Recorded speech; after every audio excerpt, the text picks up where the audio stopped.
Good morning. As we embark on these one another's, let's talk about how we should conceive of them. We talked about the basis of them yesterday, and now we want to think about how we conceive of them. And I think the best way for us to understand all of the plethora of one another's that we'll go over for the next number of days in Scripture is to see that love one another sits at the center. And love one another, imagine a wheel with spokes, like a bicycle wheel. The center is love one another, and all of the one another's become the situational representations, for the most part, of how love one another lands, or we could say, when we get to the negative one another's, how love one another does not land. Now, I learned this concept years ago from an acquaintance named Don McMinn. Don is still alive and well down in Texas and has a great ministry to people about how to think well and how to lead well.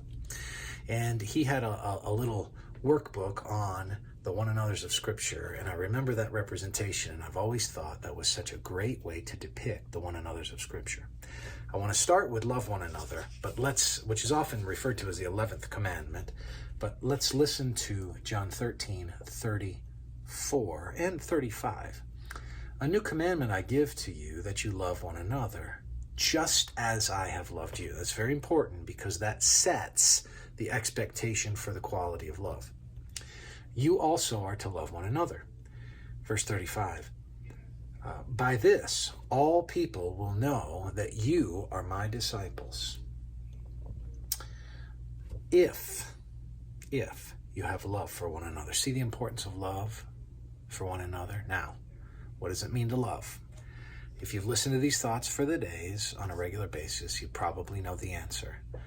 But love, which is very misunderstood in our culture, people have a very difficult time grasping and identifying it.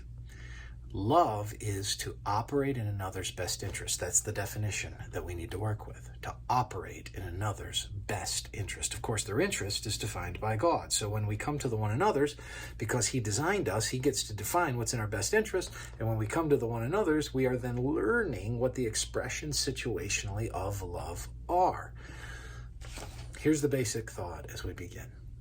Orient yourself toward the other. Eyes out, heart open. Can you see the need and think how to meet the need?